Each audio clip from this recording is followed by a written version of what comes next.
TV सत्यमेव व्रतम। नक्कीच सगळीकडे खूप चांगलं वातावरण आहे. जे लोकसभेमध्ये झालं ते तुम्हाला आणि आमच्या बाजूनी ते अजून वाढत चाललंय, कारण का बीजेपीचे प्रकार म्हणजे काल अनिल देशमुखांवर दगडफेक झाली, विनोद तावडेजींनी त्या ठिकाणी पैसे वाटप केले, या सगळ्या गोष्टी आपल्याला दिसून येतात. सगळीकडे बीजेपी म्हणजे पैसे वाटप एवढ्या मोठ्या प्रमाणात होती आहे सगळीकडे बीजेपीकडून. साम दाम दंड ईडी भीती ह्या सगळ्या गोष्टीचा वापर करून सुद्धा शेवटी लोकशाहीचा विजय होतो. हे मागच्या निवडणुकीमध्ये आपल्याला दिसून आलं. ही निवडणूक ही असेल, मागची असेल, ही आपल्या देशात महाराष्ट्रासाठी खूप महत्त्वाची निवडणूक आहे. महाराष्ट्राला विकला गेला आहे महायुती आणि महाभीतीच्या माध्यमातून, आणि तो परत ही महाराष्ट्राच्या प्रतिष्ठेची निवडणूक आहे. जे शिवाजी महाराजांच्या पुतळ्यामागे भ्रष्टाचार करतात आणि मग उलट शिवाजी महाराजांच्या पुतळ्या नावावर मतं मागतात, त्यांना थोडी तरी काहीतरी म्हणजे माणुसकी असायला पाहिजे, पण ती आज आपल्याला दिसत नाही आहे. लोकांना हे कळून चुकलं आहे. सगळीकडे एक प्रकारचं अंडरकरंट पण नाही. मोठ्या प्रमाणात लोकांनी आता ठरवलं आहे की महायुतीला त्यांची जागा दाखवून द्यायची.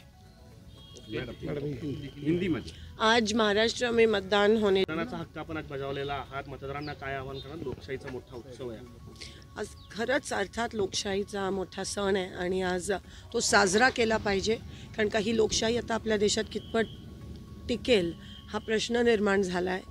पण जोपर्यंत काँग्रेस आहे तोपर्यंत ही लोकशाही टिकणार. जोपर्यंत संविधान आहे, जोपर्यंत लोक आहेत, ही लोकशाही टिकेल. आणि मागच्या निवडणुकीत तुम्ही बघितलं की शेवटी विजय लोकशाहीचा झाला आहे आणि कालपर्यंत भाजपनी त्यांच्या डोळ्यासमोर त्यांची हार त्यांना दिसून येते आहे. आणि म्हणून त्यांचे दिग्गज नेते हे पण आता डायरेक्ट लोकांना पैसे वाटप करताना पकडले गेले आहेत. अतिशय लाजिरवाणी गोष्ट आहे. आणि जेव्हा दिसत असतं की आपण हारतोय, तेव्हा ह्या सगळ्या गोष्टी भाजपच्या माध्यमातून केल्या जातात.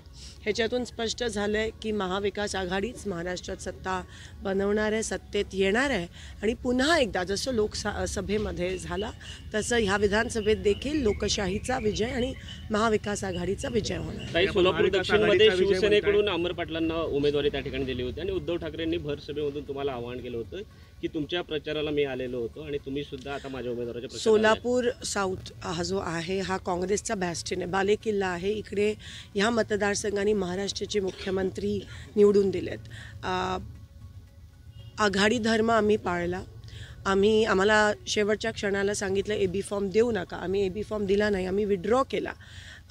ज्यांनी दिलीप पाने साहेबांनी नंतर त्यांचा फॉर्मसुद्धा विड्रॉ केला.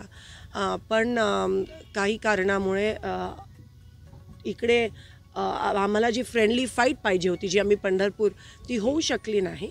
आणि आम्ही ते स्पष्ट सांगितलं, कारण का हा बालेकिल्ला, मला असं वाटतं काहीतरी गैरसमज झाला त्यावेळेस. पण संजय राऊतजी रेकॉर्डवर गेले की थोड्याफार मायनर दुरुस्ती होणार आहे. तर आम्हाला वाटलं की सोलापूर दक्षिण हे चुकून गेलं आहे, पण हा काँग्रेसचा बालेकिल्ला आहे. आणि म्हणून त्या अनुषंगाने आज अर्थात आम्ही काळादी साहेबांच्या सोबत आहोत सगळेजण. महाविकास आघाडीमध्ये याच्यामुळे बिघाडी होऊ शकते? नाही, तुम्ही ठिकठिकाणी फ्रेंडली फाईट झाल्या आहेत. पंढरपूरमध्ये, महाराष्ट्रात सगळीकडे फ्रेंडली फाईट झाल्या आहेत. स्ट्रेट लढत होती. जो जीता वही सिकंदर होगा. फ्रेंडली फाईट करायची होती, काँग्रेसच्या चिन्हावर देखील करता येऊ शकली असती. आम्ही AB फॉर्म नाही दिला, मी आघाडी धर्म पाळला. Madam in Hindi.